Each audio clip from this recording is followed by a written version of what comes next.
Good morning, students. Welcome back. We will start with the next chapter of Political Science, Chapter 3, Electoral Politics. Who will be the Prime Minister of my country or the CM of my state? Who will be the leader of my locality? How do these people come into power? Obviously, through elections. In this chapter, we are going to learn about the importance of elections and how do elections take place in our country. The chapter is divided into three parts. Why elections, how elections take place, and who controls the entire election process. Let's get started with part 1, why elections. India is a democratic country. People rule the country in democracy. Do you think that all the citizens in the country can sit together and take small and big decisions on daily basis? Let us find the answer for this through an example from our classroom scenario. Suppose if all the students in your class face a problem and therefore everybody wants to raise a complaint to the principal. One option could be all the 60 students of the class go to the principal's office together and speak together to the principal. Do you think that will help? The principal can't understand when all the 60 students speak together. So one good option could be all the 60 students can choose one representative from their class, maybe the class monitor. And this student can now directly go to the principal and on behalf of the entire class can easily communicate and nicely tell the problem and get it sorted. So in the very similar way, the citizens of the country also elect their representatives who on their behalf rule the country. To rule a country, there are rulers at different levels. To rule the country, states within the country, the panchayats, wards, and the constituencies within the states. Now, it's very important that these representatives are liked by the people. Therefore, any person just on the basis of age, caste, qualification, or wealth cannot put the one in power. Election give the people choices. What is election? An election is a decision-making process by which electorates choose an individual to represent them in legislature or any office at regular intervals. Elections make it possible that the ruling party is always under the pressure to perform, to serve the people, and to serve the nation. For example, the ruling party always knows that if I perform well, we will be again elected. But if we do not, we will be replaced by another party in the next election. Let us analyze this through an example which is given in your textbook. The assembly election in Haryana. It is explained a case study from your textbook that is about an assembly election in Haryana. Since 1982, the state of Haryana was ruled by the Congress government. However, the people of the state were not happy with the government policies and practices. As the time of the next election approached, an opposition leader named Chaudhry Devi Lal promoted the Nyaya Yudh It means the struggle for justice.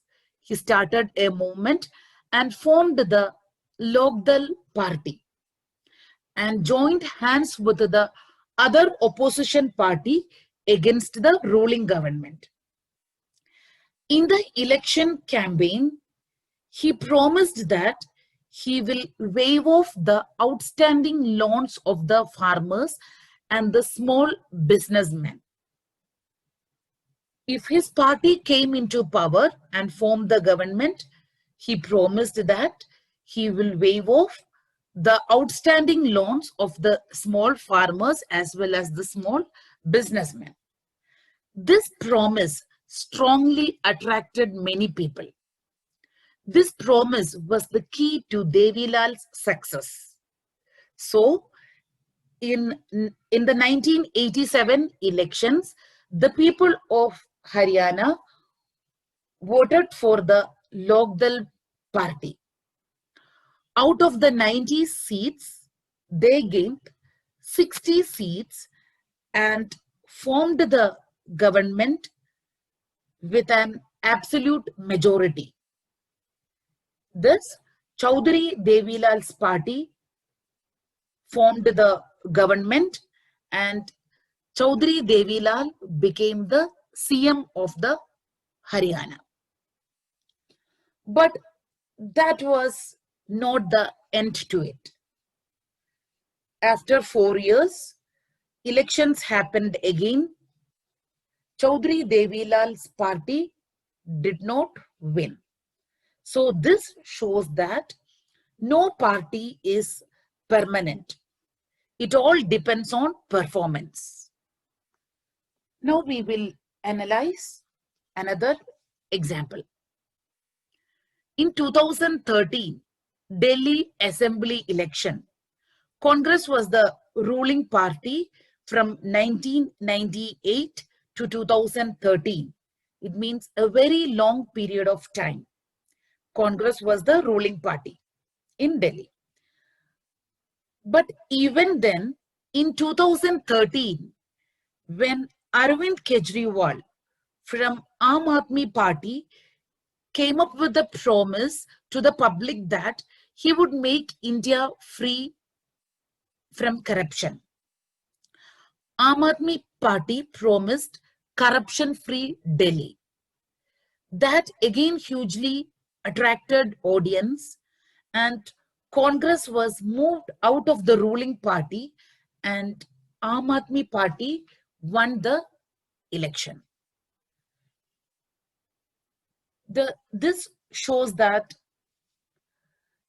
winning in election, that will be purely based on the performance.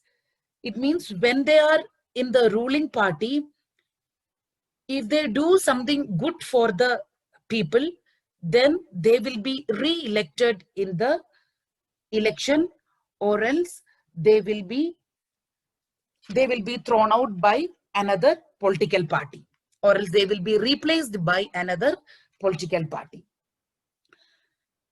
Now let's move on to the next heading, explaining what makes an election democratic, or else the criteria for a democratic election.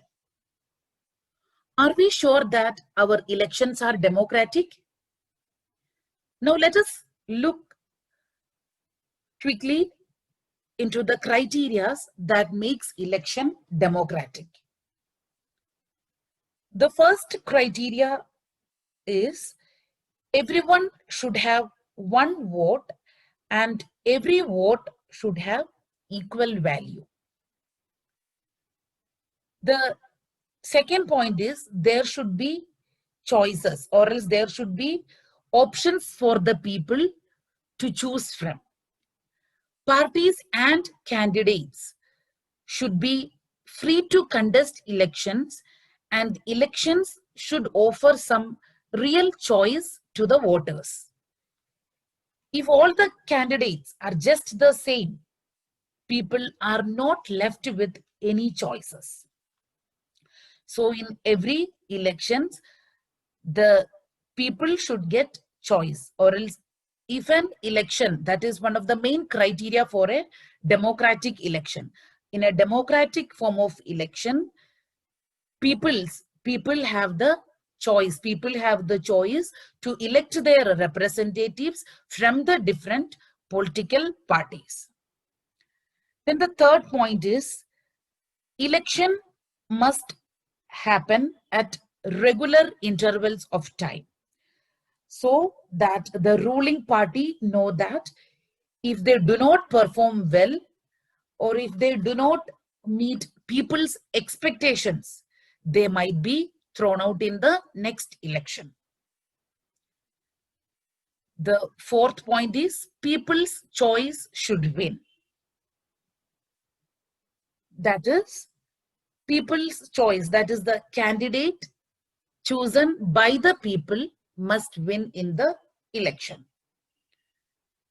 The last criteria for a free and fair democratic election is free and fair conduction of election, or else the election should conduct in a free and fair manner. It means voters should not be pressurized.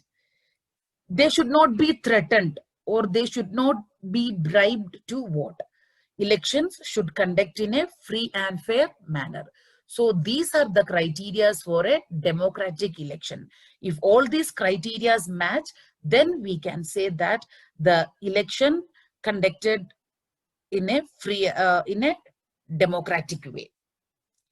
Now let's move on to the last topic of the first part, explaining about political competition. Political competition. Is it good to have political competition? I can say there are advantages as well as disadvantages for political competition. So let's first focus on the few of the prominent disadvantages.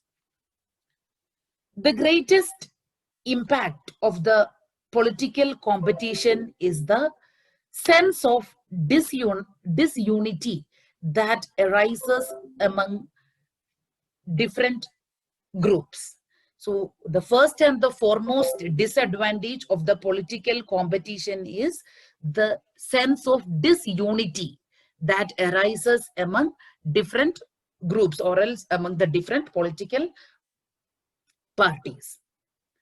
The second disadvantage is people aim at winning the elections by hook or crook.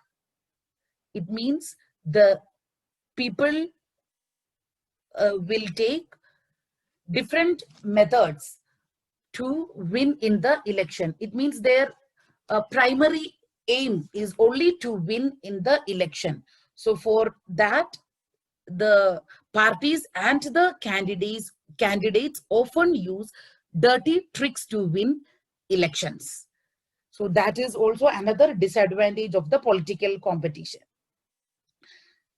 So these unhealthy practices deter the system to plan long-term growth of the state or nation. So that is the third disadvantage. So these unhealthy practices deter the system to plan long-term growth for the state or for the nation. It means these electoral fights does not allow sensible long-term policies to be formulated. And the fourth disadvantage is, or else another major disadvantage is, good and deserving people hesitate to enter into this arena. So because of this unhealthy competition, or else because of these unhealthy practices, the good and the deserving people, they hesitate to enter into politics, and they do not like the idea of being dragged into unhealthy competition. As a result, people lose able representatives to rule our country. So these are the main disadvantages. Ideally, the main objective of any political leader or political party should be to serve the people and to serve the nation. So actually this should be the main objective. So ideally the main objective of any political leader or any political party is to serve the people and to serve the nation. But in reality, that is not the case of most of the leaders. For them, their main aim is to grow in their political career. Now, presence of political competition pressurize them to perform well. So this is the advantage of the political competition. So political competition pressurize the political parties as well as the political leaders to perform well. So the political competition creates performance pressure on the ruling parties. Let us learn this point through an example. Let us suppose that there is Hotel 1 in a locality, which is a nice, decent hotel, serves nice food, and lot of people come to that hotel, and the hotel makes good business. Now, over a period of time, if the quality of the food in that hotel deteriorates, what happens? Now, if there are no other hotels in that locality, people will still come to Hotel 1, and Hotel 1 would make good business. But if there are other hotels like 2, 3, and 4 in the locality, people would stop going to Hotel 1 and will start exploring other hotels. So that means presence of other hotels in the same locality puts a pressure on Hotel 1 to maintain its quality. In a similar way, presence of political competition pressurizes the ruling party to perform well, to serve the people and to serve the nation. In an electoral competition, politicians who keep the people happy earn an incentive in the form of a higher chance of being voted for in the next election. While politicians failing to satisfy the people, they're representing a lower chance of winning in the next election. So political competition plays an important role in making it fair. By this, we concluded the first part of the chapter, Electoral Politics. I hope this video had given you a clear idea about why elections happened and why elections are important. In the next video, that is part 2, we will talk about how exactly the entire process of election takes place. So see you all with part 2. Thank you, students. Have a good day ahead.